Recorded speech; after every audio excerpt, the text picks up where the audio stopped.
جب انسان کے پاس خوشحالی ہو، جب انسان کسی مشکل کا شکار نہ ہو، جب انسان کسی پریشانی میں مبتلا نہ ہو، تو انسان خوشحالی میں اپنے رب کی نافرمانی کرتا ہے، انسان میں تکبر آ جاتا ہے، انسان میں کاہلی اور سستی آ جاتی ہے، انسان کسی چیز کو اہمیت نہیں دیتا، کسی چیز کو اپنی خاطر میں نہیں لاتا۔ یہی وجہ تھی کہ بہت سارے ایسے تھے کہ جو نعمتوں کی فراوانی کی وجہ سے اس قدر متکبر ہو گئے کہ فرعون کی صورت میں وہ اللہ کے مقابل میں آ کھڑے ہوئے۔ کہا کہ جو تو نے ان پر اور ان کے آباء و اجداد پر نعمتوں کی فراوانی کی اور فراوان نعمتیں انہیں عطا کی ہیں، ان کی گمراہی کے اسباب میں سے ایک سبب یہ ہے کہ یہ ان نعمتوں کی فراوانی کی وجہ سے گمراہ ہو گئے ہیں۔ بس ہمیں اس آیت سے یہ درس لینا چاہیے کہ بسا اوقات نعمتوں کی فراوانی اگر انسان باشعور نہ ہو،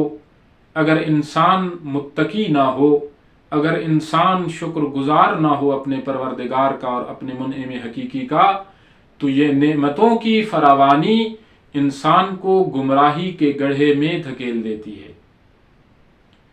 اور بسا اوقات انسان کے والدین کو جو نعمتیں عطا کی گئی ہیں، جو بچہ نازوں میں پروان چڑھے، وہ سخت مذہب کی سختیوں کو برداشت کرنے کی طاقت اور توان سے قاصر ہوتا ہے۔ وہ بچہ سخت سردیوں کی صبح ٹھنڈے پانی سے وضو کرنے کو کس طرح تحمل کر سکتا ہے کہ جو اپنی رات نرم و نازک بستر میں، گرم بستر میں بسر کرے۔ وہ سخت گرمیوں کے روزے کس طرح برداشت کر سکتا ہے کہ جو ایک لحظے کے لیے اے سی سے دور نہ ہو اور اپنے لیے آسائشوں اور آسانیوں کا سامان رکھتا ہو۔ وہ انسان کس طرح اللہ کی راہ میں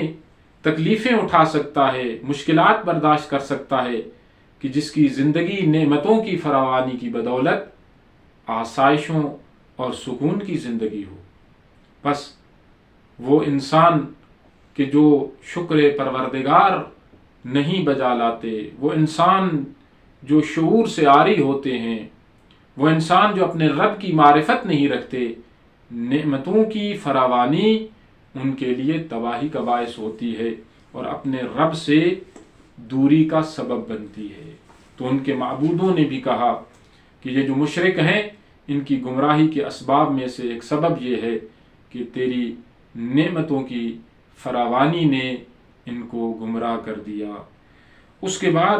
پھر اللہ رب العزت ان مشرکوں کو مخاطب کر کے فرمائے گا فَقَدْ كَذَّبُوكُمْ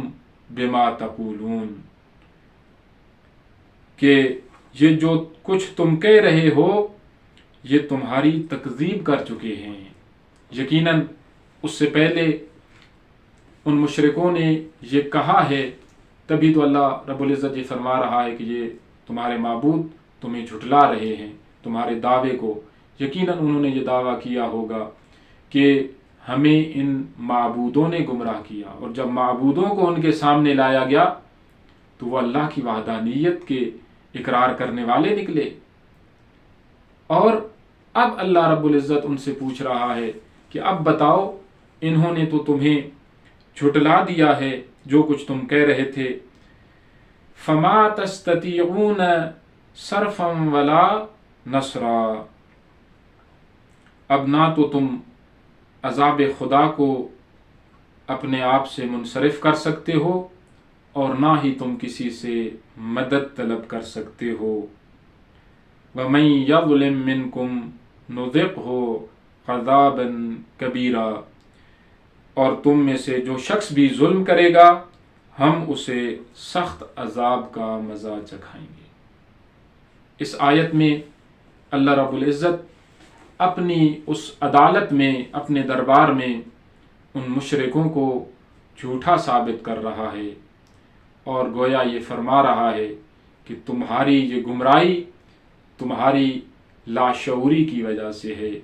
تمہاری جہالت کی وجہ سے ہے، تمہاری بے شعوری اور تمہاری جہالت اور تمہاری یہ آسائشیں اور تمہارا یہ کفران نعمت یہ سبب بنا ہے کہ تم راہ راست سے بھٹک گئے ہو، گمراہ ہو گئے ہو، اور دیکھو اب تمہیں میرے عذاب سے بچانے والا کوئی نہیں ہے، اب تمہاری مدد کے لیے آنے والا کوئی نہیں ہے۔ اور اس آیت کے آخر میں فرمایا وَمَن يَظْلِم مِّنكُمْ نُذِقْهُ عَذَابًا كَبِيرًا، اور جو شخص بھی ظلم کرے گا، یہاں شرک بھی ظلم کی قسموں میں سے ایک قسم ہے، جو شخص بھی ظلم کرے گا وہ اللہ کے عذاب کا مزہ ضرور چکھے گا۔ لہذا دعا ہے اللہ رب العزت ہمیں اس کا شکر گزار بندہ بننے کی توفیق نصیب فرمائے، اور اس کی عطا کی گئی نعمتوں کو درست طریقے سے استعمال کرنے کی توفیق عطا فرمائے۔ والسلام علیکم ورحمۃ اللہ وبرکاتہ۔